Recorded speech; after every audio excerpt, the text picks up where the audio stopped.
कालचक्र दशा प्रणाली की अपनी विशेष व्याख्या पद्धति होती है।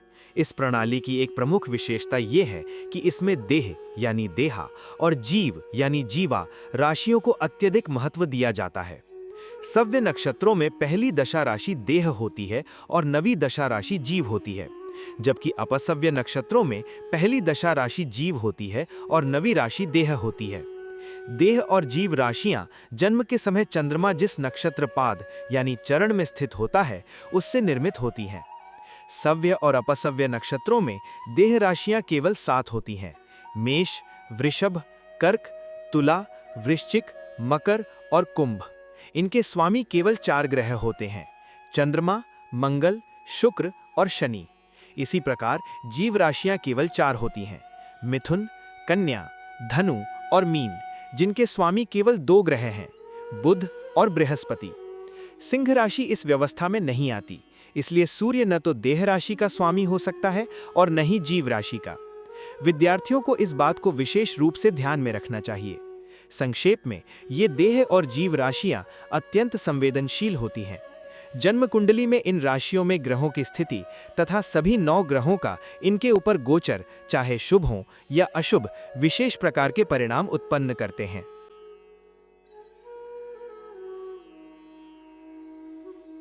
कालचक्र दशा प्रणाली की अपनी विशेष व्याख्या पद्धति होती है। इस प्रणाली की एक प्रमुख विशेषता ये है कि इसमें देह यानी देहा और जीव यानी जीवा राशियों को अत्यधिक महत्व दिया जाता है। सव्य नक्षत्रों में पहली दशा राशि देह होती है और नवी दशा राशि जीव होती है, जबकि अपसव्य नक्षत्रों में पहली दशा राशि जीव होती है और नवी राशि देह होती है। देह और जीव राशियां जन्म के समय चंद्रमा जिस नक्षत्र पाद यानी चरण में स्थित होता है उससे निर्मित होती हैं।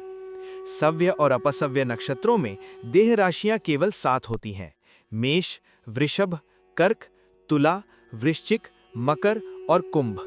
इनके स्वामी केवल 4 ग्रह होते हैं: चंद्रमा, मंगल, शुक्र और शनि। इसी प्रकार जीव राशियां केवल 4 होती हैं: मिथुन, कन्या, धनु और मीन, जिनके स्वामी केवल 2 ग्रह हैं: बुध और बृहस्पति।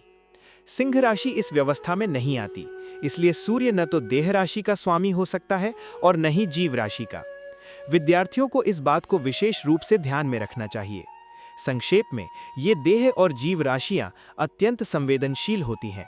जन्म कुंडली में इन राशियों में ग्रहों की स्थिति तथा सभी 9 ग्रहों का इनके ऊपर गोचर, चाहे शुभ हो या अशुभ, विशेष प्रकार के परिणाम उत्पन्न करते हैं।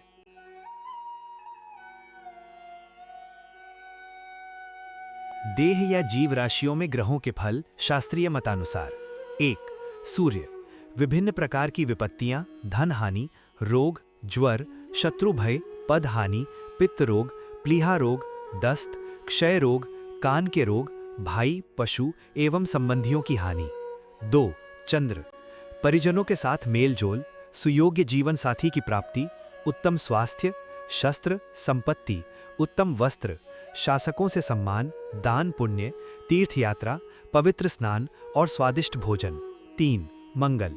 शरीर में सूजन, रोग, अग्नि और चोरों का भय, संबंधियों से विवाद, प्रियजनों की मृत्यु, भूमि और धन की हानि, पद से गिरावट, पेट दर्द, बवासीर, कुष्ठ रोग, विष, शत्रु और सर्प का भय, ज्वर, चेचक, पित्त विकार, ट्यूमर, आग, हथियार और डकैती का डर।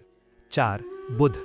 सज्जनों से सहयोग, विज्ञान का ज्ञान, अच्छे संस्कार, वेद शास्त्र और दर्शन की समझ, स्त्री, संतान और पत्नी की प्राप्ति, राजसी आभूषण, पशु संपत्ति, गाय, हाथी आदि, बुद्धि, धन, यश और विद्या में वृद्धि। 5. बृहस्पति। सुख समृद्धि, उच्च पद, राज सम्मान, पारिवारिक सुख, शस्त्र, पर्याप्त भोजन, धन, स्वास्थ्य, यश, विजय और दूसरों की सहायता। 6. शुक्र। काम सुख, सुंदर स्त्रियों का संग, कला में रुचि, धन वैभव, उत्तम वस्त्र, पशु वाहन, रत्न, संगीत, नृत्य, यश, दान और सज्जनों का साथ। 7. शनि। विवाद, शारीरिक कष्ट, मृत्यु सदृश दुख, संबंधियों से परेशानी, अग्नि, शत्रु और भूत प्रेत का भय, विषैले जीवों से कष्ट, मान सम्मान, धन और आत्मसम्मान की हानि, पत्नी और संतान से दूरी, कृषि, व्यापार और स्थान की हानि। 8. राहु, शत्रुओं से कष्ट, संबंधियों की परेशानी, निरर्थक भ्रमण, लकवा जैसी बीमारी और शासक से भय। 9। केतु, चोरी और आग से कष्ट, रक्तस्राव, गरीबी, संबंधियों, धन और स्थान की हानि।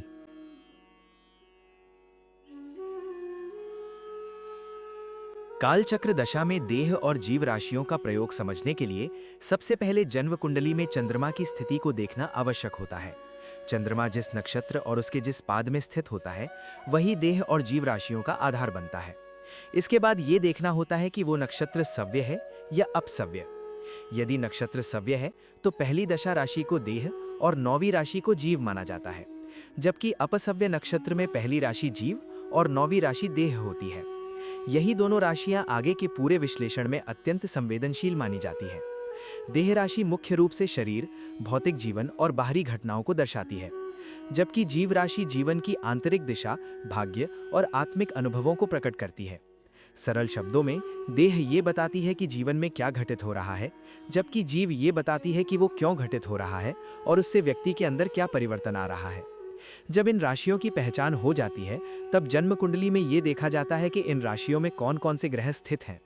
देह राशि में स्थित ग्रह सीधे जीवन की भौतिक घटनाओं को प्रभावित करते हैं, इसलिए यदि वहां पाप ग्रह हों तो संघर्ष, रोग या बाधाएं अधिक दिखाई देती हैं, जबकि शुभ ग्रह होने पर सुविधा और सफलता मिलती है। दूसरी ओर जीव राशि में स्थित ग्रह जीवन की दिशा और संतोष को निर्धारित करते हैं, जिससे ये समझ में आता है कि व्यक्ति को वास्तविक संतुष्टि मिलेगी या नहीं। विश्लेषण का सबसे महत्वपूर्ण सिद्धांत ये है कि यदि देह और जीव दोनों राशियां पीड़ित हों तो जीवन में बाहरी संघर्ष के साथ साथ आंतरिक असंतोष भी रहता है।